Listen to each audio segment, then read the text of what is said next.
time, actually, getting chat to him. James McMurdock, Reform UK MP for South Basildon. Very good morning to you, James.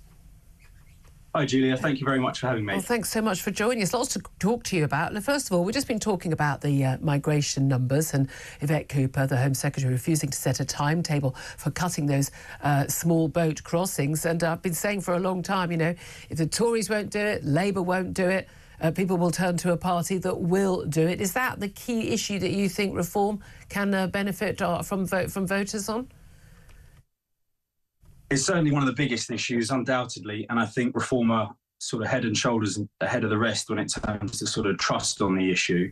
But it isn't the only issue. You know, we do recognise that people have a cost of living crisis as well. Net zero is making people poorer. But in terms of the immigration, I think people really have had enough. And we've reached a stage where it slightly beggars belief in terms of how we've got here, because the message has been loud and clear from the people that things are moving in a direction which the population generally are becoming quite uncomfortable with, and that you know, it seems that our government to a certain extent has lost control, which I think should be a sort of warning sign or a reason for concern for anyone.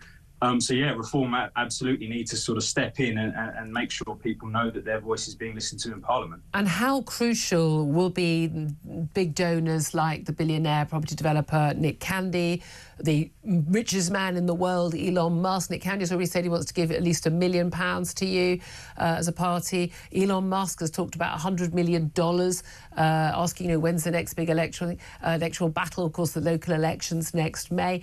Nigel Farage replied to him on social media. How important is having that money to sort of back up the campaigns, to pay for the billboards, pay for stuff? How crucial do you think that's going to be? And especially this to an MP who, you know, you only won by a very sort of tiny majority and were, frankly, a bit of a surprise for your party leader, Nigel Farage, on the day after the election. Yeah.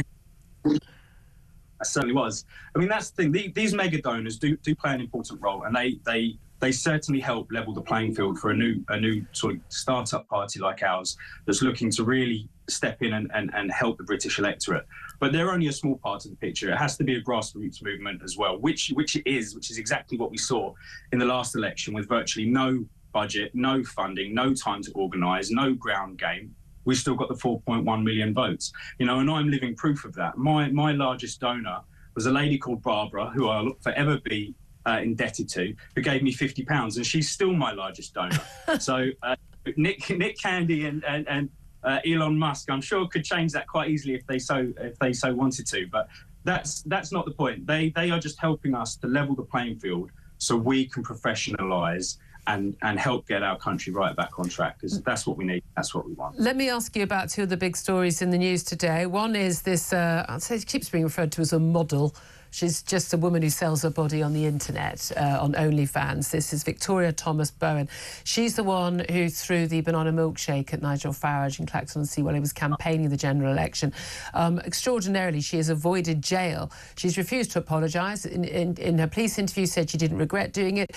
She eventually pleaded guilty to assault by beating and also to criminal damage to a security officer's jacket.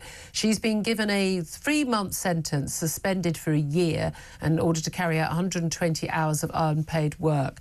It is extraordinary that somebody who threw a substance he didn't know at the time, it was milkshake, could have been anything else, into the face of someone campaigning in a democratic election, that she has avoided jail, not expressing any regret whatsoever for the crime she committed. And yet people who've written tweets online, tweets that they often deleted within minutes or within hours, have faced proper, real jail time. What do you make of this? Yeah, I mean, clearly her attitude absolutely stinks. I don't know if she's getting some benefit out of it, which, you know, is a bit of a damning testament to the state of the world today. You mean more men are going to look at this this cheap woman's you know, OnlyFans page because we're saying a name? I mean, well done her, eh? Her parents must be so proud.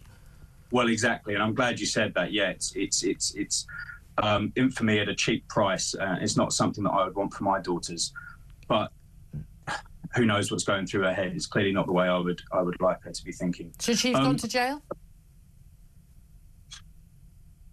I couldn't say on that. I mean, it was right that Nigel pressed charges, because there could be anything, and a clear message has to be sent, because you cannot have terrible behaviour like this escalating. It absolutely needs to be nipped in the bud, and I really hope that the judge's sentence does that. Her attitude does stink, but perhaps that's a bit of a persona, and hopefully behind closed doors she's a bit more sober about it.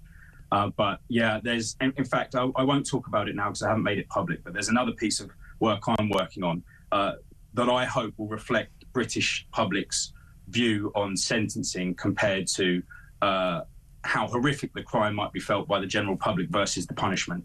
You've absolutely right example with, I'm not going to play it down. Some words are disgusting. Yep. Absolutely disgusting, deserve condemnation, but I don't necessarily think deserve severe prison sentences. So, physical assault versus mean words, I certainly know which I think is worse. Absolutely. I think most sensible people do as well. What about also a rather more serious crime, and the crime of international espionage? A Chinese spy has been expelled from the country, banned from ever returning, after it was emerged that he had a 10-year close business relationship. He was a close confidant, one of Prince Andrew's aides said, with the Duke of York. The big concern about this Chinese spy, known only as H6, able to reach into the top echelons of British establishment, met prime ministers, went to Buckingham Palace and the like as part of this spy network.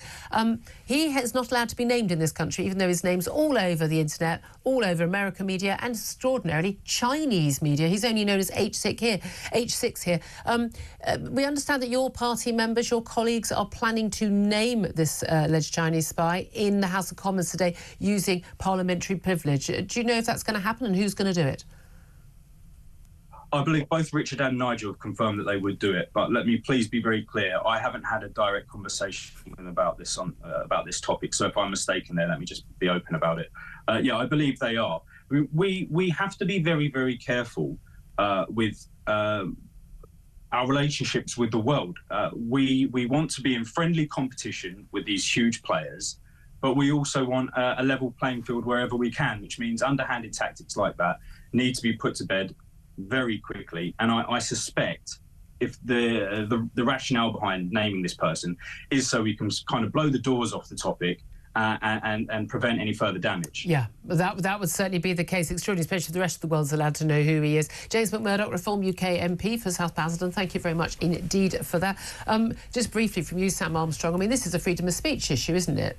Yeah, totally. And look, it's incredibly serious, and you could literally go to prison in this country for naming who this person is. And it's, I mean, even though it's all over the internet everywhere else. Yeah, but it strikes me that it's hugely in the public interest, that the public have a right to know who this individual is,